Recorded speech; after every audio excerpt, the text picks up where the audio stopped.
Sad they say betrayal from family cuts deeper than any wound from the world. And maybe that's true, because when it comes from the people you trusted most, it doesn't just break your heart.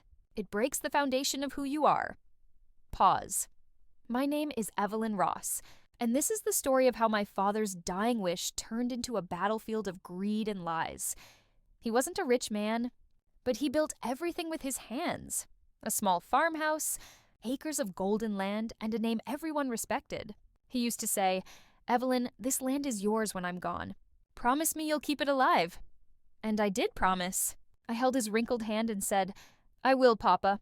I swear I will." Moved. But promises, they mean nothing to people whose hearts have already sold themselves to greed.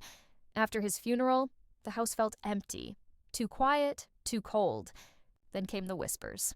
My uncle, Raymond, the same man who stood beside my father's coffin, crying crocodile tears, started visiting more often. He brought papers. Legal documents, he said. He told me I needed to sign them for inheritance processing. I trusted him. He was my father's brother. Family. But the moment my pen touched the paper, I unknowingly signed away everything my father left for me. Pause. Weeks later, when I tried to visit the land, the gate was locked. A stranger stood there, holding a paper with my forged signature at the bottom. My heart sank.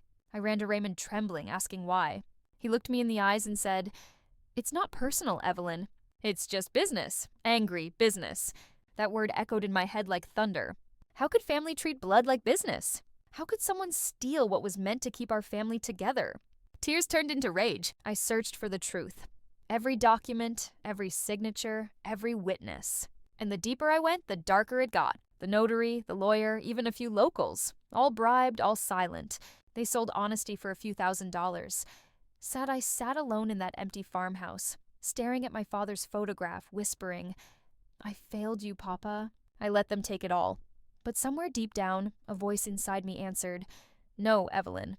They took the land, but not your soul." Determined. So I decided to fight. Not for money, not for property, but for truth. I went to every legal office, every town clerk, every person who had seen those forged papers. Most doors slammed in my face. People called me foolish, said I was wasting my time. But I kept going. Months passed. I lost my job, my savings, and even the friends who said they'd be there. But one night, as I went through my father's old wooden chest, I found something, a letter, his last one. It said, "Evelyn, if anyone ever tries to take what's yours, remember, truth needs no permission to rise." Those words reignited me. I took the fight to court. For 2 long years, hearings dragged on. Witnesses vanished, lawyers quit, but I stood my ground. And then one morning, the judge spoke the words, "I'll never forget. This court declares the inheritance belongs rightfully to Evelyn Ross." Soft. I didn't cry out of victory. I cried because I felt my father's spirit finally rest. Justice wasn't about the land. It was about proving that love and loyalty still matter in a world that sells everything. Moved. Sometimes family breaks you. But sometimes, that pain makes you unbreakable. Then soft.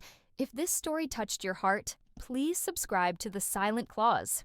Like, share, and comment to support us. Because your love helps us tell stories that heal hearts.